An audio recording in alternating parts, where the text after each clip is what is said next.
السلام عليكم ورحمة الله وبركاته. ازيكم يا حبايبي؟ عاملين ايه؟ يا رب دايما تكونوا بخير وصحة وعافية.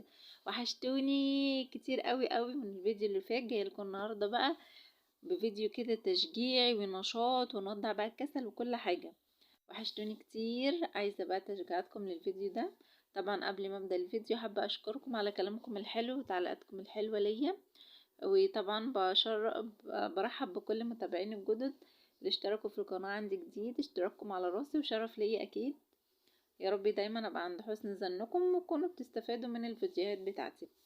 يلا بقى نسمي الله ونقول بسم الله الرحمن الرحيم ونبتدي مع بعض الفيديو.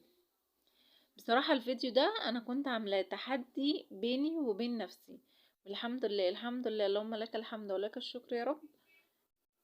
يعني ايه، كسبت التحدي وتحديت نفسي ان انا ممكن انجز كل الحاجات دي. هقول لكم تحديت نفسي في ايه ويلا نشوف هنعمل ايه.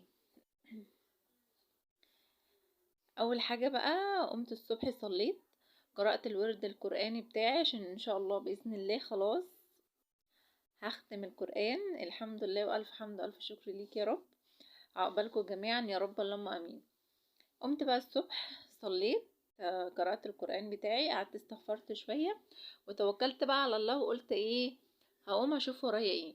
طبعا انا هنا شلت الحافظة دي عشان انا بصراحة كنت غسلاها وما كنتش ناوية اغسلها عشان كانت نضيفة معايا وكانت يعني ليه تتشال على نظافة.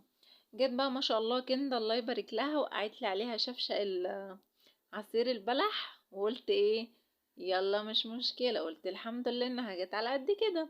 فطبعا السكر بقى ولزقت وكده فتوسخت.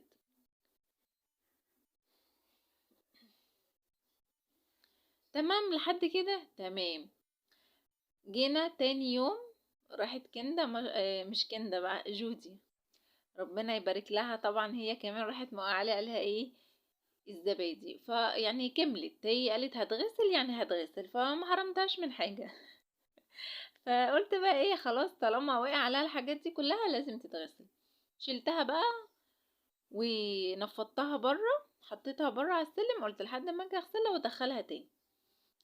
بس حلو كده حلو كده. شلت بقى الحاجة وكنست لميت الزبالة والدنيا تمام زي الفل.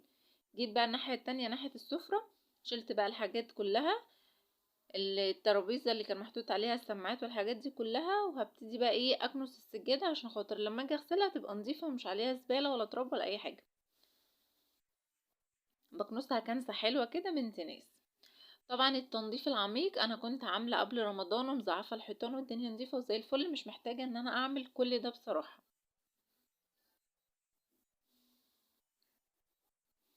انا عارفة دلوقتي ان الناس مشغولة في الكحك والبسكوت والحاجات دي، بس اهم حاجة قبل الحاجات دي نختم القرآن عشان ربنا يكرمنا ان شاء الله، وان احنا نفوز بالشهر الكريم العظيم اللي احنا فيه ده. عدى بسرعة جدا ما حسيتش بيه. انا واحدة من الناس حاسة ان انا كنت يعني انا ما حسيتش فعلا خالص برمضان. الشهر عايزة اقول لكم ان هو طار في ثانية. سبحان الله، الشهر الوحيد اللي في السنة اللي بيعدي من غير ما بنحس بيه. فربنا يا ربي ربنا يدينا الصحة والعافية وكل ده بيضيع من عمرنا، ودي كلها ايام بتضيع من عمرنا. فنحاول ان احنا نكسب كل لحظة بنعيشها، كل ثانية بنعيشها نعمل الصح نعمل الخير نعمل الحلو في حياتنا، علشان كل الايام اللي بتجري دي مش ايام بتعدي كده بس، الايام دي بتعدي وبتاخد من عمرنا حاجات كتير قوي، وبننسى نعمل فيها حاجات كتير قوي ممكن نندم عليها بعدين. فلا نستغل كده كل ثانية وكل وقت وكل دقيقة وكل لحظة ونعمل فيها كل حاجة حلوة، نغير فيها الحاجات اللي احنا قادرين نغيرها من نفسنا على قد ما نقدر، ان احنا نصلح من نفسنا ونصلح جوانا عشان نقدر نعيش الحياة والدنيا تبقى حلوة وربنا يرضينا يا رب ويرضى عننا يا رب اللهم امين، ويرزقني ويرزقكم الخير والسعادة وراحة البال يا رب اللهم امين. هنا بقى انا كنت ببدل المقشات عشان انا كنت بكنس السجادة بمقشة سلك. حطيت بقى المقشة الناعمة، هكنس بقى التراب والحاجات دي مكان الايه السجادة. عايزة اقول لكم بصراحة السجادة دي بقى لي فترة ما غسلتهاش، فقلت ايه هغسلها.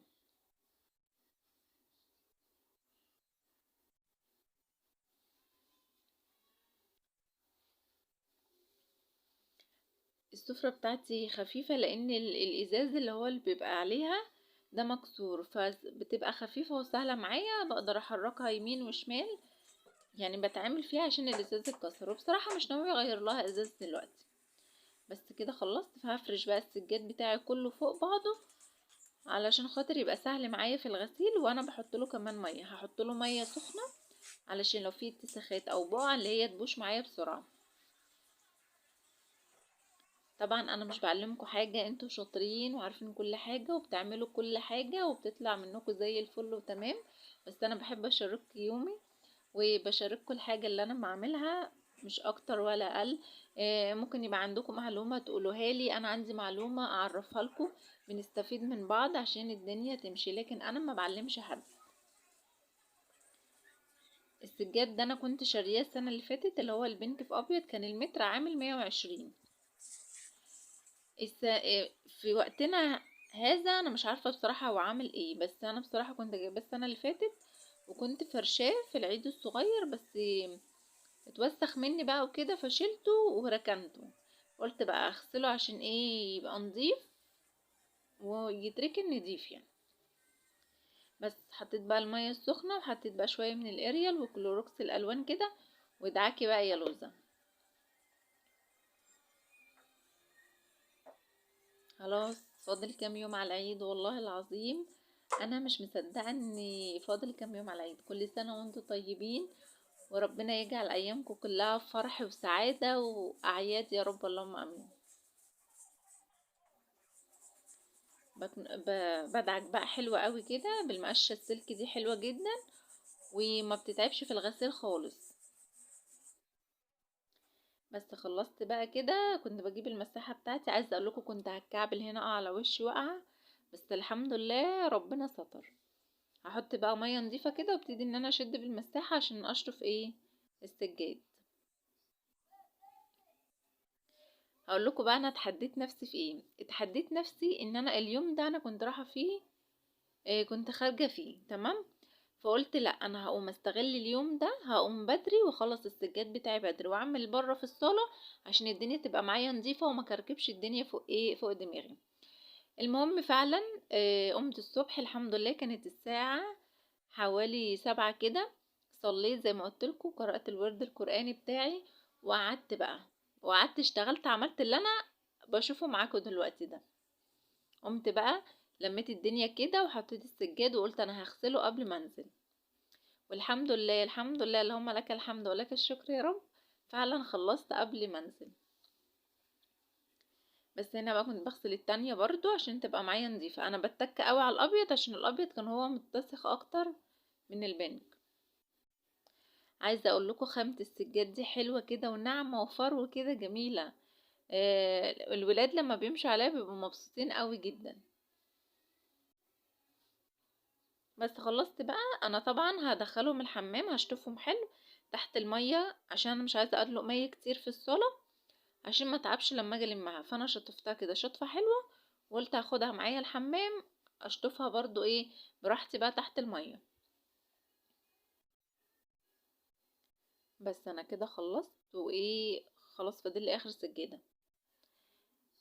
انا عن نفسي كفاطمة بحب السجاد الصغير، ما بحبش اجيب سجاد كبير وادخلي بقى تحت الكنب وتحت الكراسي والكلام ده كله، لا بصراحة ما بحبوش خالص. انا مش عارفة في ناس زي كده ولا انا بس الواحد اللي كده، عايزاكي تكتبولي تحت في التعليقات.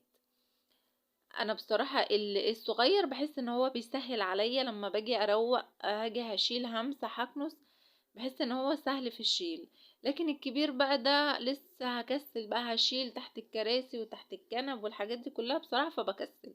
فانا لما جبت السجاد بتاعي لما جيت اتجوز بصراحة يعني جبته صغير كده، حتى ماما اعترضت، قلت لها لا انا بحبه كده عشان يبقى سهل عليا في الشيل والحط وفي التنظيفات كمان. غسلت كده السجادة ودعكتها حلو، حميتها دي بقى حمية العين بتاعت السجاد. هحط بقى مية نظيفة وابتدي ان انا اشد الصابون دي عشان اشطفها.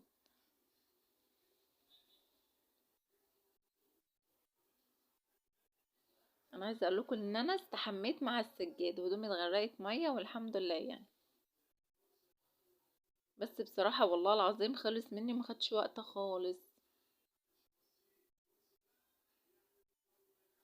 عشان لما الست بتحط حاجة في دماغها هتتعمل يعني هتتعمل. الحمد لله، اللهم لك الحمد ولك الشكر يا رب. اللهم صل وسلم وبارك على سيدنا محمد وعلى اله وصحبه اجمعين. مين بقى ختم القرآن ومين لسه ما ختمش؟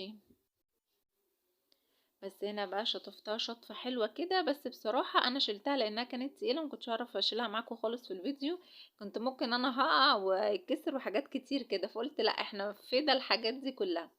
شلتها بقى وبقيت انزل عليها مية نضيفة في الحمام. والسجاد الصغير البنكي ده برضو شطفته شطفة حلوة كده. حطيتهم بقى في البانيو وتصفوا براحتهم خالص، عشان لما اجي انشره في البلكونة ما ينقطش مية على حد ولا يبهدل لي الدنيا. هنا بقى كنت بمسح كده الصالة مسحة حلوة، بما ان هي فيها صابون بقى ومية، قلت بالمرة كمان. وعملت بقى ورا البيبان، والحمد لله اليوم خلص وبقى زي الفل.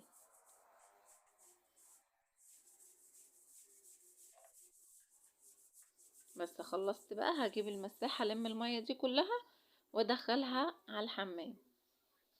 احلى حاجة بقى ان الولاد كانوا نايمين، ولا بس يا بت ولا اقعدي ساكتة ولا الكلام ده كله. المكنسة المساحة الايد بتاعتها اتكسرت، فبقت نص ايد. بس الحمد لله قضت الغرض والدنيا خلصت على خير. كنت بقى شديت المية وجبت الشرشوبة ومسحت الدنيا ونضفتها والحمد لله. هبتدي بقى ان انا ارجع كل حاجة مكانها تاني، علشان خاطر ايه الدنيا تبقى كل حاجة في مكانها، متبقاش الدنيا مكركبة كده.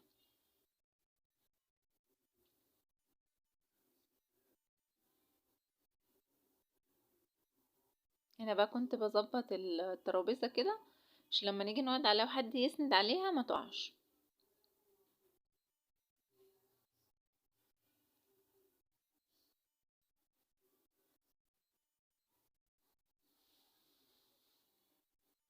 بس كده الحمد لله. عايزه اقول لكم بقى، وانا بلم الزينه زعلانه زعلانه جدا، وكنت عماله تقول لي يا ماما ما تشيليهاش، قلت لها ما خلاص يا حبيبتي، رمضان خلاص خلص فمش هينفع اخليها، رمضان الجاي بقى وعلينا خير. ربنا يديني ويديكوا الصحه وطولة العمر يا رب، اللهم امين. هنا بقى كنت لميت الستائر اللي انا كنت حطاها على باب البلكونه، قلت هغسلها. وهنا بقى بلم الزينة وبشيلها. خلاص باي باي يا رمضان، هتوحشنا قوي قوي قوي. فعلا شهر عزيز وغالي وايامه معدودة. هنا بقى كنت بشيل اللزق عشان كان بيلزق في ايدي، عشان ايه؟ آه عشان اعرف اشيل باقي الستارة.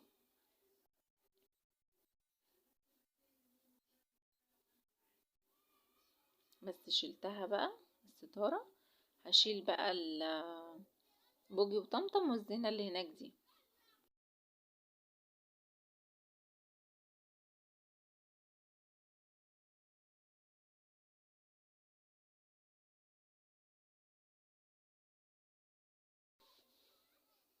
بس شلتهم كده الحمد لله. حاسه ان الدنيا بقت فاضيه قوي بصراحه، لما شلت الزينه والستاره والحاجات دي كلها حسيت ان الصاله بقت فاضيه. كوكي كانت صحيت بقى من النوم هنا وقاعده ايه راحه جايه معايا بتسليني، بس والله نفعتني، عملت معايا حاجات برضو، كانت بتساعدني في حاجات.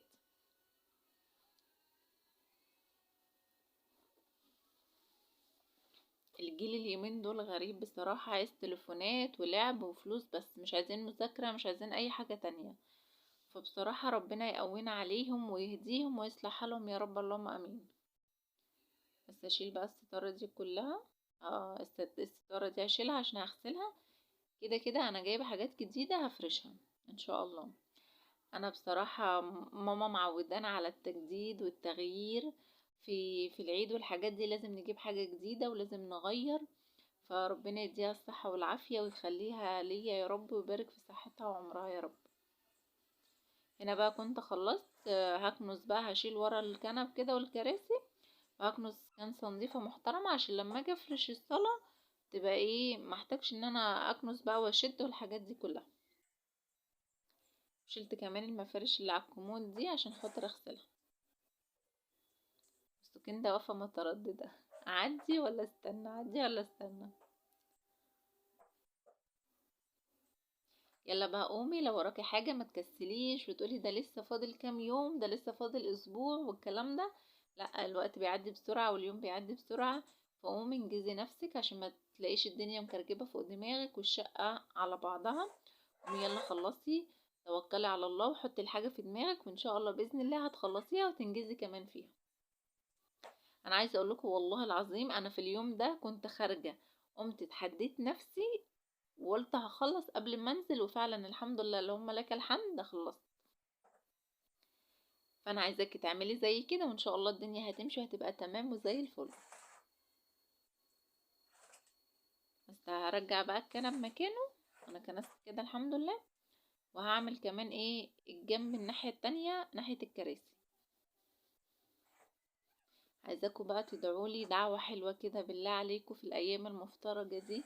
تدعولي دعوة حلوة كده من قلبكم يمكن ربنا يستجاب منكم، وان شاء الله ليكم بالمثل.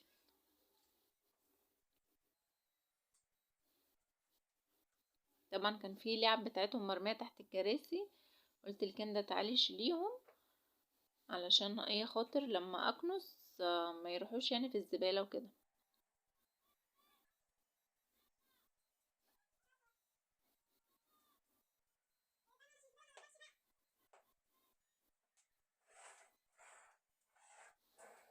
الصحيان بدري ده نشاط نشاط نشاط مفيش بعده كده، لكن السهر وكده بصراحة صعب اوي. واحد بقى بيقوم جسمه مكسر ومش قادر، مش عايز تعملي حاجة، مش قادرة اصلا تقومي من مكانك. فلا، الصحيان بدري نشاط وحيوية كده، اليوم فيه بركة واليوم فيه خير.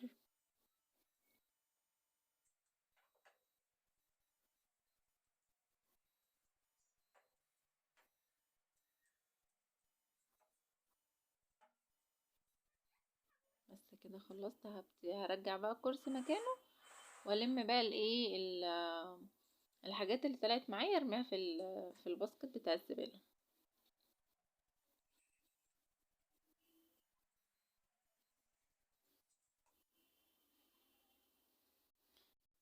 جبت بقى معايا الجردل في ميه، احط كده شويه من الملح وشويه ديتول بالنعناع ريحته تحفه. همسح بيهم بقى عشان الارض تبقى معايا نظيفه. بس وخلصت وما خدتش وقت والدنيا زي الفل، وعشرة على عشرة. مسحة حلوة وتنظيفة حلوة كده ورا الكراسي عشان الدنيا تبقى نظيفة.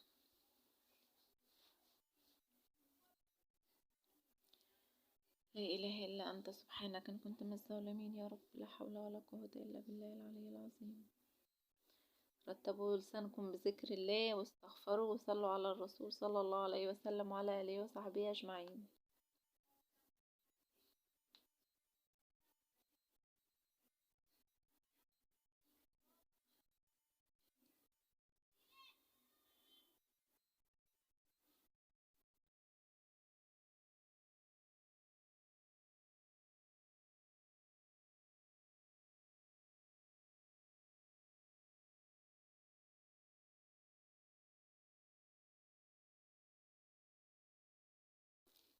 بس خلصت بقى كده، هشد بقى الكنبتين الفاضلين وورا والكومود هشده وهمسح تحتيه عشان يبقى انا كده ايه خلصت الحمد لله.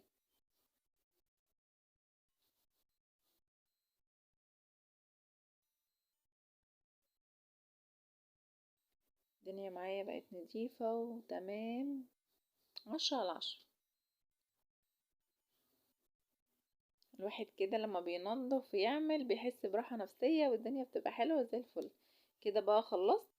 انا طبعا مسحت ورا الكنبة الكبيرة وفي النص كده، بس قلت ايه يعني كان خلاص بقى المفروض ان انا اجهز وانزل، فقلت خلاص عملتهم انا بقى ايه ما صورتهمش. ايه رأيكم بقى في الاوتفيت بتاعي؟ كده انا لبست وجهزت خلاص بقى، انا رايحة فين؟ انا رايحة للدكتور عشان سناني. فعايزاكم تدعولي بقى عشان انا بجد تعبت من موضوع سناني، كل شوية بعالج سناني. وطبعا الحمد لله على كل حال والحمد لله على كل اللي يجيبه ربنا. إيه، بس عايزاكم تدعولي دعوة حلوة كده، ربنا يكرمني ان شاء الله واخلص قبل العيد والدنيا تبقى حلوة. ربنا يديكم الصحة والعافية يا رب، اللهم امين، ويرزقكم الخير وراحة البال. ده كان الفيديو بتاعي معايا النهاردة، ويا رب يكون عجبكم. ما تنسنيش بقى في اللايك والاشتراك لو انت اول مرة تشوفيني. انا اسمي فاطمة. ما تنسيش تشتركوا في القناة وفعلوا زر الجرس عشان يوصلكم مني كل جديد. ما تنسنيش بقى في اللايكات، عايزة لايكات كتير عشان هي اللي بترفع الفيديو. يلا استودعكم الله، بحبكم جدا في الله، اسيبكم في رعاية الله، باي باي.